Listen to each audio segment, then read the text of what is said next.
आज का हमारा क्वेश्चन है ट्वेल्थ के लिए, यानी ट्वेल्थ क्लास पॉलिटिकल साइंस का जो आज का टॉपिक है वो है टेररिज्म एंड इट्स कंपोनेंट्स। जैसा कि आप जानते हैं, हमारा जो टॉपिक चल रहा है वो चल रहा है सिक्योरिटी। पहले हमने ट्रेडिशनल सिक्योरिटी पढ़ा और फिर नॉन ट्रेडिशनल सिक्योरिटी, उसमें हमने ह्यूमन सिक्योरिटी और ग्लोबल सिक्योरिटी पढ़ा। और अब न्यू सोर्सेज ऑफ थ्रेट, उसमें हम टेररिज्म के बारे में पढ़ रहे हैं। ये मैंने आपको नोट भी सेंड किया हुआ है, आप देख सकते हैं। बहुत अच्छा नोट है और साफ पढ़ा जाता है। Terrorism, it has emerged as organized political violence faced by international community in contemporary world. It has been posing serious threats to the security of several states and has emerged as a threat to unstable the peace and security at global level.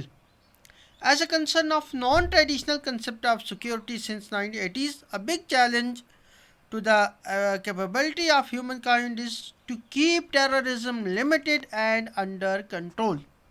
It refers to, it means terrorism refers to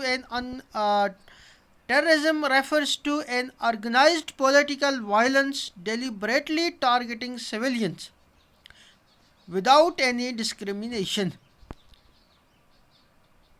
Organized political violence deliberately targeting civilians without any discrimination.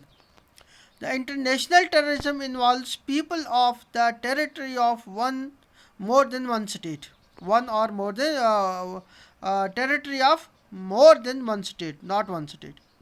The classic case of terrorism involves hijacking planes or planting bombs in trains, cafes, markets, and other public places or crowded places. But since 9/11 attack on USA, and terrorism has become more of a global security concern. ये जो terrorism है, terrorism की हमने इसको define ऐसे किया: organised political violence deliberately targeting civilian without any discrimination. ये एक ऑर्गेनाइज्ड पॉलिटिकल वायलेंस है जो without any discrimination deliberately civilians को क्या करते हैं, टारगेट करते हैं। अच्छा, तो international terrorism involves the citizens or territory of more than one state or more than one country. अच्छा, टेररिस्ट ग्रुप्स क्या चाहते हैं? Terrorist groups seek to change a political context or condition that they do not like by force or by threat of force. ठीक है, तो क्या करना चाहते हैं? they seek to change a political context और पॉलिटिकल कंडीशंस और political system जिसको वो पसंद नहीं करते हैं, तो वो उसको चेंज करना चाहते हैं बाई फोर्स और बाई थ्रेट ऑफ फोर्स।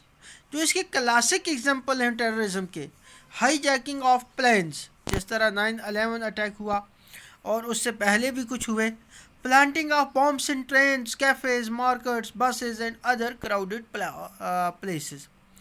जो बॉम्ब वगैरह लगाना कहाँ पर? ट्रेन्स में, बसों में, कैफ़े में, मार्केट में, या जो क्राउडेड अदर प्लेसेस हैं, पब्लिक प्लेसेस या मॉस्क या चर्चेस वगैरह में। लेकिन 9/11 के बाद जो यूएसए में अटैक हुआ 2001 में, terrorism has become more of a global security concern.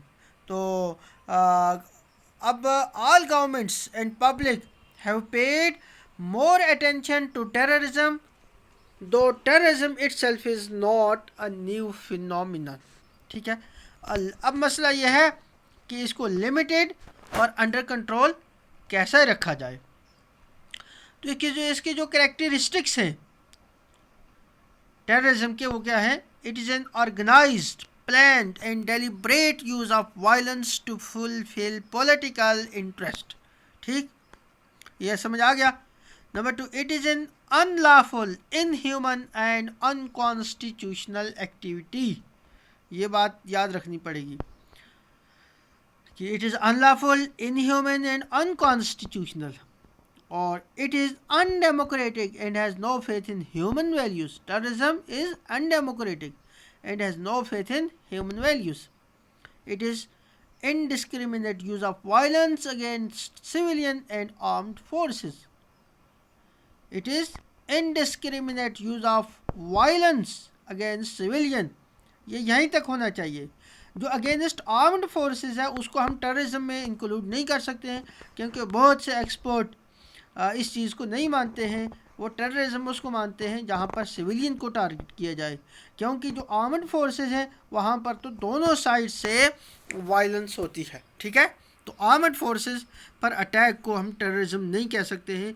दो आजकल की जो पॉलिटिशियंस हैं वो अपनी अपनी गवर्नमेंट या अपने जो उनके साथी और फ्रेंड कंट्रीज़ हैं उनकी जब आर्म्ड फोर्सेस पर अटैक होते हैं तो वो उसको भी टेररिज्म कहते हैं. लेकिन ग्लोबली ये डेफिनेशन में आर्म्ड फोर्सेस के ख़िलाफ़ अटैक जो हैं वो टेररिज्म में नहीं आते. It is tool of blackmailing the governments to accept unlawful demands of terrorist groups. To accept the demands of terrorist group. ये एक blackmailing tool बन गया है आजकल. तो it was all about terrorism.